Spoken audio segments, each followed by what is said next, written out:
Hello, and welcome back to another episode of getting around to finally doing the Beetlejuice tombstone. You may recognize such clips from the first few of these that I put out. Links will be in the description if you want to catch up. So far I have customized the gargoyle skulls, mapped out how big this would be, length, width, and height, completely built the base up from reclaimed wood and plywood, planned out and cut out the "Here Lies Beetlejuice" text, as well as placed a bunch of foam together with some more foam to make one singular piece.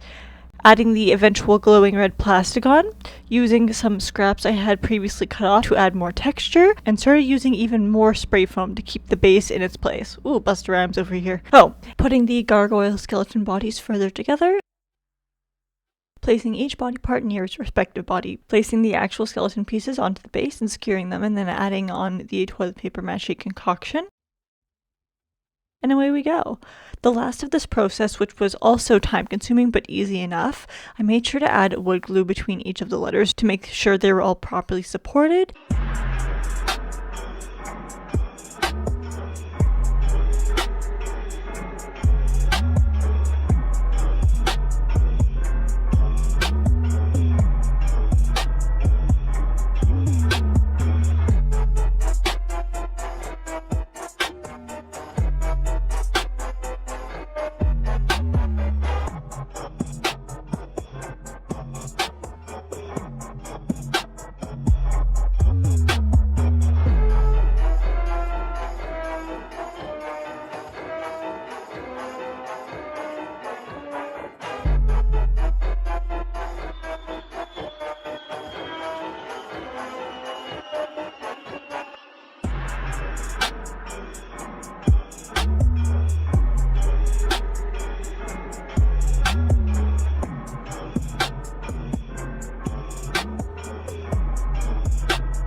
Adding the last round of the bottom toilet paper mache because you may have noticed I actually missed a portion in the last video. I'll continue this all the way down as well. And then once everything was entirely dry, I came in with about $3 store bottles of black acrylic paint and painted the entire thing. I went over it with a bigger brush and then touched up all the places I couldn't get to with a smaller one. When the black paint was wet, it all looked shiny, so it's hard to tell where the shiny black or where the white was. I had to wait for it to dry down and mattify itself before I continued on.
Once the black had dried, it was time for what is going to bring it all together, bringing out all the texture.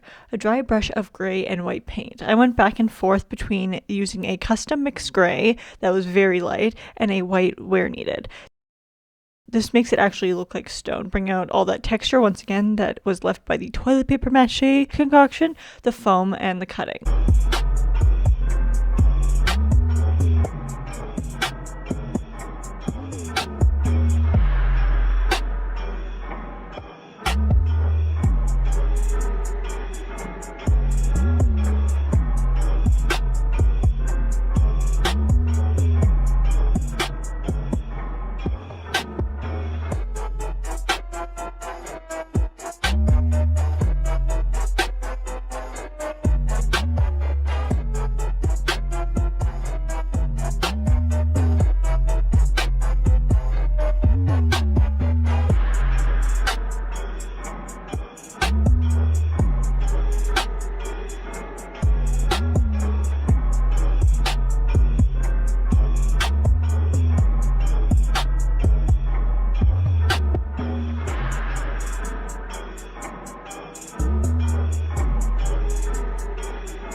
Ooh, that's a good piece.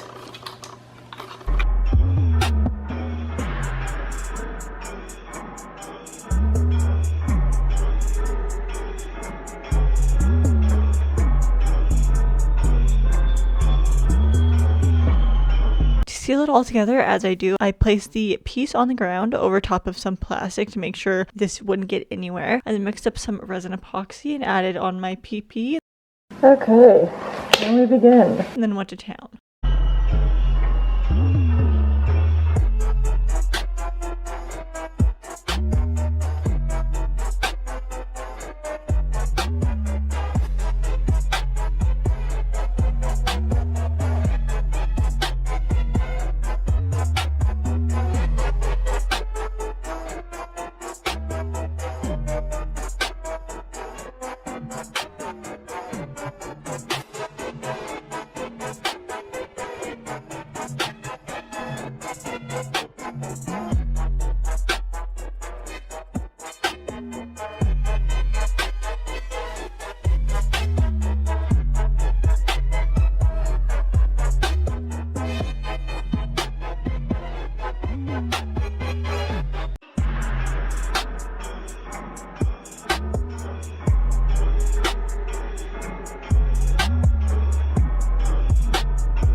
And this is the finished product, the absolute finished product. I hope you guys have enjoyed this little journey with me, and I hope to see you again. Bye, guys.